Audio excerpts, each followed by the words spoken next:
Hi friends, நான் உங்கள் நண்பன் குட்டி. எங்கள் கடலூர் ஓட்டி பக்கத்தில் ஒரு பிரியாணி வேலை செய்ய போயிருந்தேன்.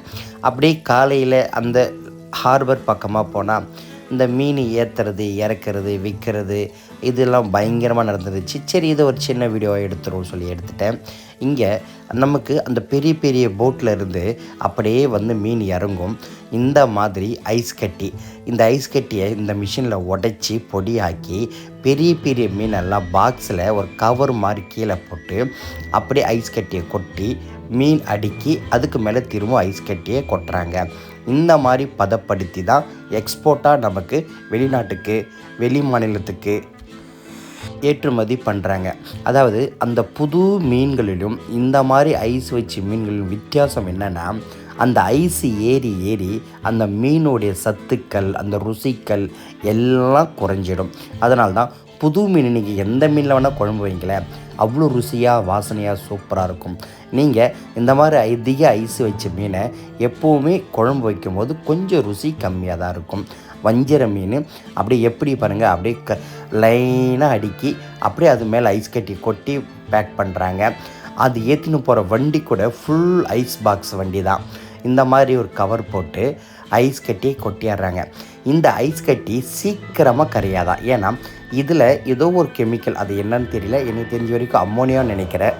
அது மாதிரி சேர்த்து போது இது சீக்கிரமாக கரையாமல் அப்படியே அதே ஐஸில் அந்த வண்டி ஐஸாக இருக்கு இல்லையா பெட்டி, அதில் இதோட கூலிங்கு குறையாமல் அப்படியே இருக்குமா.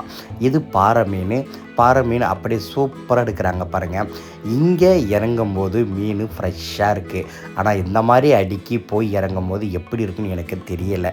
நம்ம புதுசாக இந்த மாதிரி லாஞ்சிலே போயிட்டு பெரிய பெரிய மீன், சின்ன மீன், ஃப்ரெஷ்ஷான மீன், நிறைய மீன் அப்படியே அவங்க எடுக்கிறதும் கொட்டுறதும் அந்த மாதிரி பார்க்குறதுக்கே நமக்கு ஒரு வியப்பாக இருக்குது. இங்கே பாருங்கள், இதெல்லாம் வஞ்சர மீன். இன்றைக்கி நிறைய வஞ்சர மீன் மாட்டிச்சான்.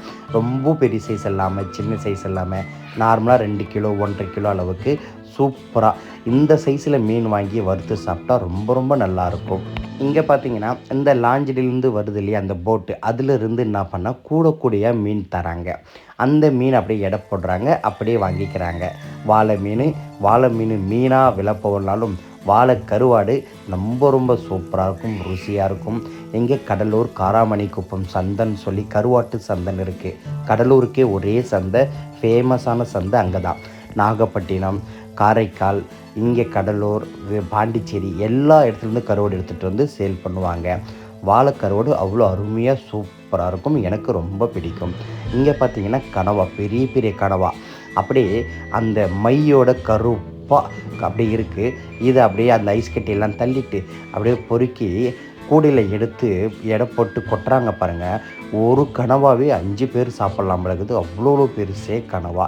இதெல்லாம் கடலில் எவ்வளோ ஒரு அழகாக அப்படியே நீந்திக்கிட்டு ஜாலியாக இருந்திருப்பாங்க. அவங்கள அப்படியே வலையை போட்டு பிடிச்சி தூக்கிட்டு வந்து நமக்கு இரையாக்கிறாங்க. என்னதான் இருந்தாலும் ஆண்டவனுடைய படைப்பில் இதெல்லாம் நமக்காக சாப்பிட படைக்கப்பட்ட ஒரு பொருட்கள்னு எல்லா குரான்லேயும் பைபிள்லேயும் சொல்கிறாங்களாம் அப்படின்னு கேள்விப்பட்ட. உண்மையாக எதையும் எதுக்காகவும் நான் கிண்டலுக்காகவும் சொல்லலை, நான் கேள்விப்பட்டது வரைக்கும் சொல்கிறேன். இப்போது பாருங்களேன், அந்த கனவா, ஒவ்வொரு கனவு எவ்வளோ பெருசு இருக்குது பாருங்களேன். அப்படியே அலசனா அப்படியே ஒயிட்டாக மாட்டுது. இங்கே பாருங்கள், இந்த மாதிரி இந்த கூடையில் கார மீன், நெத்திலி மீன், கவலை மீன் சொல்லி கூடையாக வச்சு சேல் பண்ணுறாங்க. இப்போ நான் உங்களுக்கு காமிக்கிறேன் பாருங்களேன். இந்த மேலே ஹைட்டாக இருக்குல்ல, இதுதான் வந்து அந்த ஐஸ் கட்டி உடைச்சி லிஃப்ட்டு மாதிரி மேலே கொண்டு போய் இந்த போட்டு உள்ளே இருக்கிற அவங்க போட்டு உள்ளே ஒரு ரூம் மாதிரி வச்சுருப்பாங்க. அங்கே பாக்ஸாக இருக்கும், கேன் இருக்கும், டின்னு இருக்கும். அதில் ஐஸ் கட்டியை ரொப்பி தான் மீனை அங்கே பதப்படுத்தி எடுத்துகிட்டு வராங்க. இவங்கெல்லாம் ஊர்லேருந்து டாடாசி வச்சு ஒரு 10 பேராக 15 பேராக சேர்ந்து ஒரு டாடாசியை வச்சு எடுத்துகிட்டு வந்து இந்த மாதிரி கூடையாக வாங்கி எடுத்துகிட்டு வந்து தான் நமக்கு ஊர் நாட்டில் இவங்க மீன் சேல் பண்ணுறாங்க. நிறைய பேர் இங்கே மீன் வாங்கி மீன் ஆஞ்சி வெட்டி எடுத்துகிட்டு போயிடறாங்க. ஏன்னா வீட்டில் இருக்கிறவங்களாம் முடியாது இல்லையா, அந்த மாதிரி இருக்கிறவங்களுக்கெல்லாம் இங்கே மீனை ஆஞ்சி உரித்து வெட்டி எடுத்துகிட்டு போயிடுறாங்க. இங்கே இந்த மாதிரி டின்னில் தான் மீனை அங்கே பிடிச்சி போட்டு ஐஸ் வச்சுருவாங்க. அங்கேருந்து இந்த மாதிரி கூடையில் கொட்டி கொட்டி நமக்கு இங்கே கூடக்கணக்கு தான் எல்லாமே. ஏலம் விட்டாலும் சரி, எடை போட்டாலும் சரி, எதுவாக இருந்தாலும். இதெல்லாம் கறி மீனுன்னு சொல்கிறாங்க. அதாவது இந்த ஹோட்டல் கடைக்கெல்லாம் குழம்பு வைக்கிறாங்க இல்லையா, அவங்களுக்கெல்லாம் கறி மீன் சொல்லி போகிறது. இந்த டின்னெல்லாம் பாருங்கள், இவ்வளோ டின்னு தான் உள்ளே இருந்து மீனை எடுத்து உள்ளே அந்த பெட்டி மாதிரி சொன்னால் அங்கே ஐஸ் கட்டி கொட்டி மீனை பிடிக்கும் போது 10 நாள் 15 நாள் 1 மாதம் கூட தங்கியிருந்து மீனை பிடிச்சி அனுப்புவாங்க. இதுவே அதிக மீன் கிடச்சிருச்சு, பெரிய மீன் கிடச்சிருச்சுன்னா கரையிலேருந்து சின்ன சின்ன போட்டை வர வச்சு அங்கே மீன் மாற்றி கொடுத்து அனுப்பிச்சிருவாங்க. கண்டிப்பாக இந்த வீடியோலாம் நான் போகிற இடத்துல பார்த்தவொடனே பிடிச்சிச்சு, சரி உங்களுக்கு ஒரு வீடியோவை எடுத்து காமிக்கலான்னு சொல்லி நான் போட்டேன். இது என் தம்பி ராபின், வளர்ந்து வரும் மாஸ்டர். இவர் மீனை பச்சை நான் சாப்பிடுவேன், ஆனால் சாப்பிடலாமான்னு கேட்குறாரு. சாப்பிடக்கூடாதுப்பா அப்படின்னு சொல்லிடுறாரு. ஏன் வீடியோ பிடிச்சிருந்தா லைக் பண்ணுங்கள், ஷேர் பண்ணுங்கள், கமெண்ட் பண்ணுங்கள். உங்களுக்காக நிறைய சமையல் வீடியோ போட்டு கொண்டிருக்கேன். நான் உங்கள் தம்பி குட்டி.